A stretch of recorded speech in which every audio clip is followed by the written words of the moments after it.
On behalf of your Air Force logisticians, thank you all for participating in this Advanced Manufacturing Olympics. Every day at bases across the globe, airmen are challenged with generating air power while they wait on critical parts to arrive.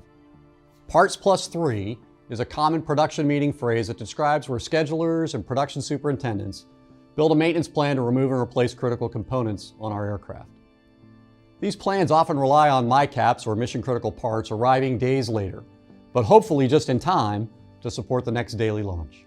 Now, imagine a world where instead of parts plus 3, we empower airmen with the tools and technology to brief something like parts printed in 3. I'd ask you to take a second to reflect on that phrase, parts printed in 3. If you think like I do, and like many of our innovative airmen out there, you realize how exciting that kind of future can be for our Air Force, and why this is the kind of change we need to seek. In this light, it's our collective responsibility to discover, develop, and implement agile and effective additive manufacturing strategies, policies, and technology solutions. This ensures support to our warfighters as they posture for high-end fight with peer and near-peer competitors. The ever-changing threat environment presents operational requirements that must be met with ingenuity and advanced manufacturing capabilities, preferably as close to the need as possible. In fact, modernizing the logistics enterprise and operationalizing the Air Force Sustainment Strategy framework to recover readiness faster simply can't be done without pursuing the proven capabilities and great potential that advanced manufacturing brings to the fight. Make no mistake, we are beginning to grasp the full potential of additive manufacturing concepts, which is why we're calling upon you, our airmen, industry, and academic partners, to transform how the Air Force participates in this exciting arena. So let's start by describing how organic manufacturing capabilities fit into our Air Force. First, we must expand and network organic manufacturing capabilities. Developing a diverse portfolio of advanced manufacturing technologies will allow hybrid approaches for production by using traditional and even non-traditional manufacturing methods. It will be absolutely essential to expand and scale this technology to all end users across the collective repair network, spanning depots, base-level fabrication shops, and even to airmen on front lines far away from main operating bases. Investing in this technology helps us transform the current paradigm of waiting days or weeks for the parts needed to fly missions or to complete heavy maintenance.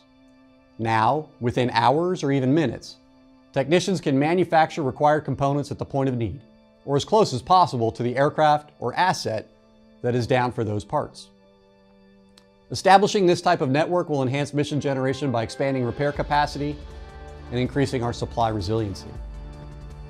As you know, our legacy weapon systems will require re-engineering to meet current and future demands. For example, look at the amazing efforts by the Rapid Sustainment Office, the C5 Program Office, and Dover Air Force Base Airmen that redesigned C5M components such as overhead panels, emergency light covers, and gasper panels, which are more commonly known as outlet vents for passengers. The C5M presented a number of sustainment challenges, which has brought us many opportunities for improvement. The collaborative effort that led to component 3D printing ultimately increased the reliability with the added benefit of reducing weight. Eliminating the reliance on outsourcing low-volume components requires the Air Force to possess a greater ability to organically manufacture those parts.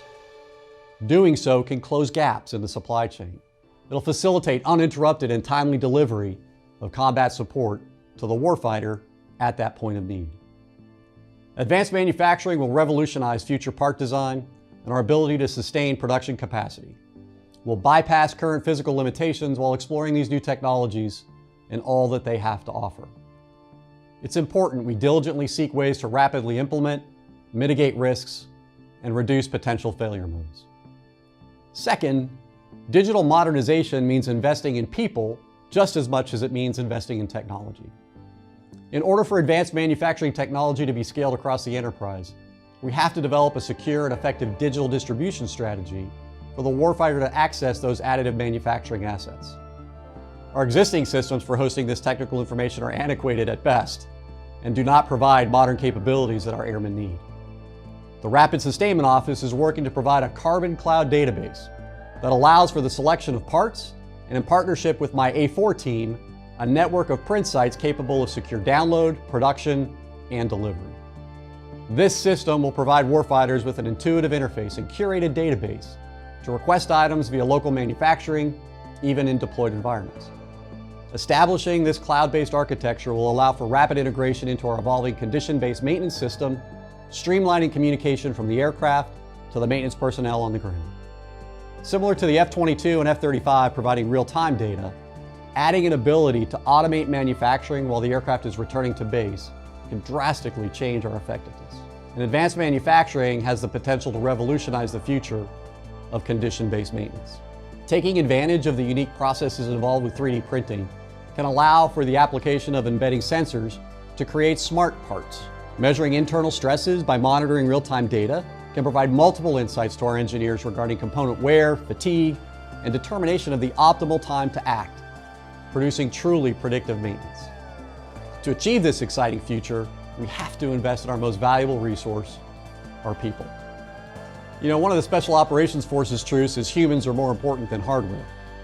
This truth means we need to keep one eye on the new technology and another on crafting the harmony of policy changes across our human capital strategy to incorporate the necessary education and training for airmen to properly leverage advanced manufacturing capabilities.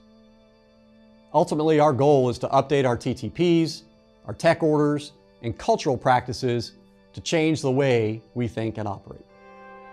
It's clear, to me at least, that we have a warfighting imperative to develop and scale a rapid and agile additive manufacturing infrastructure. I'm reminded of the saying, failing at logistics can bring down the mighty.